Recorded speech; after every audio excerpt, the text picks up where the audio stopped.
Barrister রুমিন ফারহানা কি জামাত এনসিপিতে যোগ দিবেন?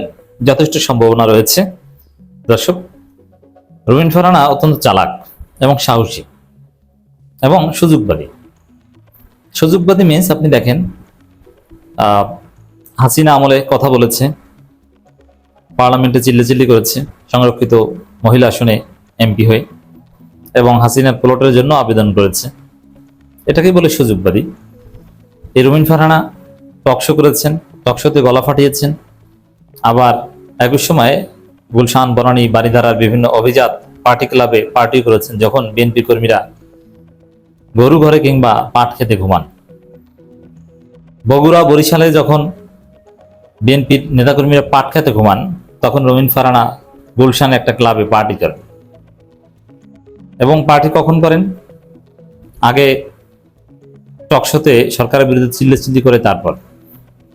রুমিন ফারহানা কখনো জেল খাটা লাগেনি এবং এসি রুমে বসে টকশো করেছেন, কিন্তু রাজপথে কোনোদিন মিছিলে রুমিন ফারহানাকে দেখা যায়নি।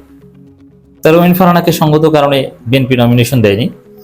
কিন্তু রুমিন ফারহানা যেহেতু পারিবারিক ঐতিহ্য আছে এবং ব্যক্তিগত গার্ডস আছে, তিনি স্বতন্ত্র নির্বাচন করেছেন এবং জয়লাভ করে সংসদে এসেছেন। এখন রুমিন ফারহানা দেখছেন যে আগামী দিনে বাংলাদেশে জামাত জোয়ার আসছে। এটা বুঝতে রাজনীতিবিদ হওয়া লাগে না, কারণ সরকারি দলের প্রতি মানুষ এমনি বিরক্ত হয়ে যায়। সরকারি দলের জনপ্রিয়তা কখনো বাড়ে না, কমে। তাও আবার বাংলাদেশের মতো দেশে সরকারি দল ভালো করবে, ইটস টোটালি ইম্পসিবল।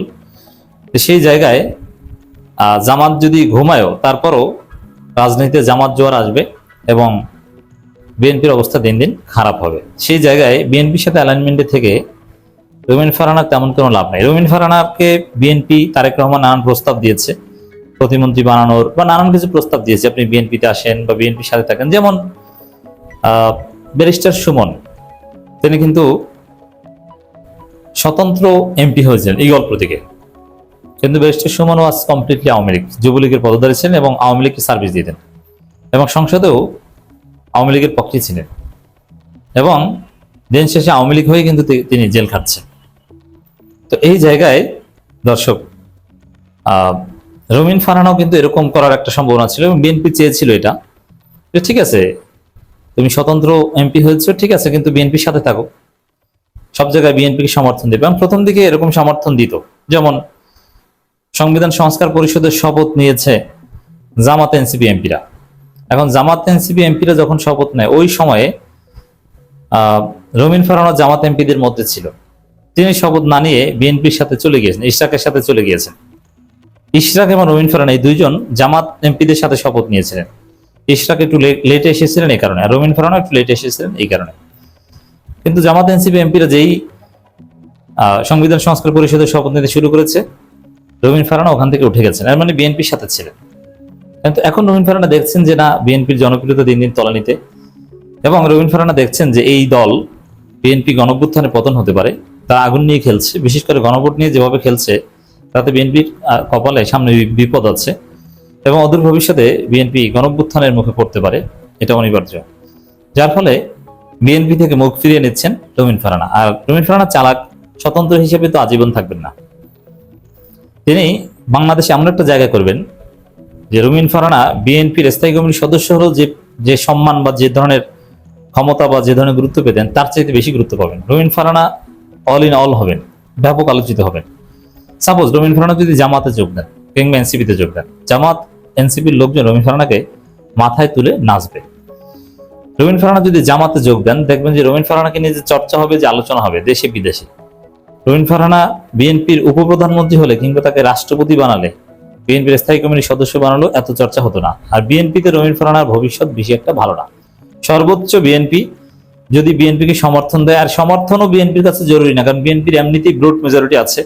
সেই জায়গায় রুমিন ফারহানাদের মতো এমপিরা বিএনপির পক্ষে থাকলেও বাকি, না থাকলেও বাকি। থাকলে যে আলাদা কোনো উপকার হবে তা না, হ্যাঁ একটু উপকার হতে পারে। যেমন রুমিন ফারহানা যদি বিএনপির পক্ষে থাকেন, তাহলে স্বতন্ত্র সংরক্ষিত নারী আসনে বিএনপির সিট একটা বাড়লেও বাড়তে পারে, এই জায়গায় একটু উপকারিতা আছে। তাছাড়া মৌলিক কোনো উপকারিতা বিএনপির নেই। এই জন্য বিএনপিও অতটা মূল্যায়ন করবে না, যার ফলে বিএনপিতে রুমিন ফারহানা তেমন কোনো ভবিষ্যৎ নেই। আর রুমিন ফারহানা দেখছেন যে বিএনপির সামনে গণঅভ্যুত্থান আছে, আর রুমিন ফারহানা যদি জামাত বা এনসিপিতে আসেন তাহলে ইতিহাসের পাতায় তিনি অবিস্মরণীয় হয়ে থাকবেন এবং হিট করবেন। ব্যক্তিগত কারণেই রুমিন ফারহানা দিন শেষে জামাত বা এনসিপিতে যোগ দিতে পারেন। তবে জামাতে কোয়াপ করা কি কঠিন? না। জামাতে রুমিন ফারহানার মতো চুল খোলা স্টাইলিশ নারীরা যোগ দিয়ে জামাতেরও প্যারাডাইম শিফট ঘটাতে পারেন। যেমন মোনামি ম্যাম কিংবা রুমিন ফারহানা এরা যদি জামাতে যোগ দেয়, বা মোনামি ম্যামকে যদি জামাত সংরক্ষিত মহিলা আসনে এমপি বানাতে পারে, ইটস নট ইম্পসিবল, তাহলে জামাতের রাজনীতি একটা নতুন ডাইমেনশন আসবে, যে জামাতে নন পর্দানশীল সুন্দরী নারীরা, স্টাইলিশ নারীরাও আছে। আর রুমিন ফারহানাকে জামাত মূল্যায়ন করতে পারে, যথেষ্ট সম্ভাবনা রয়েছে, কারণ রুমিন ফারহানা কথা বলতে পারেন এবং আইন বুঝেন। তো জামাতের ওইরকম কথা বলার মতো লোকের অভাব আছে সংসদে, সংসদ মাতিয়ে তোলার মতো লোক আছে কম, শফিকুল ইসলাম মাসুদ সহ 2-1 জন আছেন। আর রুমিন ফারহানা কিন্তু এটা ভালোভাবে পারেন। রুমিন ফারহানা একাই 100, এ কারণে জামাত রুমিন ফারহানাকে অ্যাক্সেস দিতে পারে।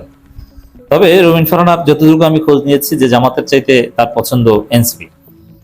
এনসিপিতে যদি রুমিন ফারহানা যোগ দেন তাহলে এনসিপির টপ 2 বা 3 লিডারদের মধ্যে রুমিন ফারহানা একজন হবেন। রুমিন ফারহানা ব্যাপকভাবে আলোচিত হবেন, এনসিপির কেন্দ্রবিন্দুতে থাকবেন, এবং রুমিন ফারহানা যা বলবেন সেটা হিট হবে, ভাইরাল হবে। সংসদে রুমিন ফারহানার বক্তব্য শুনতে পুরো জাতি হা করে তাকিয়ে থাকবে।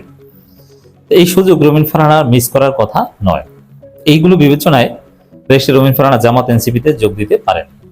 বিশেষ করে রাজপথে জামাত এনসিপি জোয়ার আসছে, এটা দেখে তিনি বিএনপিতে যাওয়ার কোনো প্রশ্নই আসে না। এরকম একটা আলামত একটা খবর থেকে মোটামুটি পাওয়া যায়, আমাদের ইন্টারনাল সোর্স এটা বলে।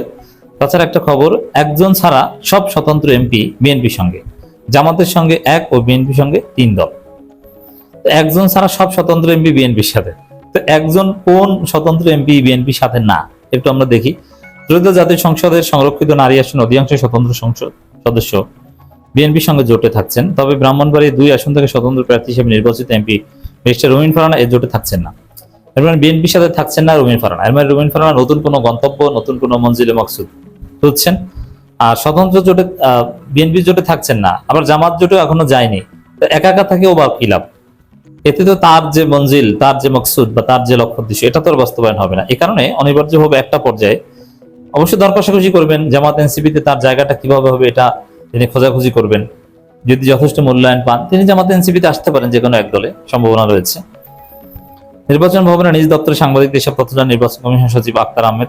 তিনি বলেন 6 জন স্বতন্ত্র এমপি বিএনপির সঙ্গে রয়েছেন, আর একজন কোনো জোটে থাকছেন না। তিনি আরো জানান সংরক্ষিত নারী আসনে বিএনপি ও জামাত ইসলাম পৃথকভাবে জোটগতভাবে নির্বাচন করবে। জামাতের সঙ্গে থাকবে এনসিপি, আর বিএনপির সঙ্গে রয়েছে গণঅধিকার পরিষদ, গণসংহতি আন্দোলন ও বাংলাদেশ জাতীয় পার্টি। জামাতের সঙ্গে এনসিপি আছে, জামাতের সঙ্গে খেলাফত মজলিস আছে, এটা কি বলবে?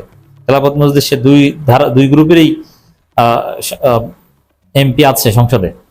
এবং চরমোনাই কোন দলে থাকবে? এখানে চরমোনাইয়ের গন্তব্য হওয়া উচিত জামাত।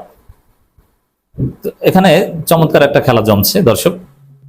রুমিন ফারহানা বাংলাদেশের রাজনীতিতে ব্যাপকভাবে আলোড়িত হবেন, থাকবেন, এরকম একটা ঘটনা ঘটবে।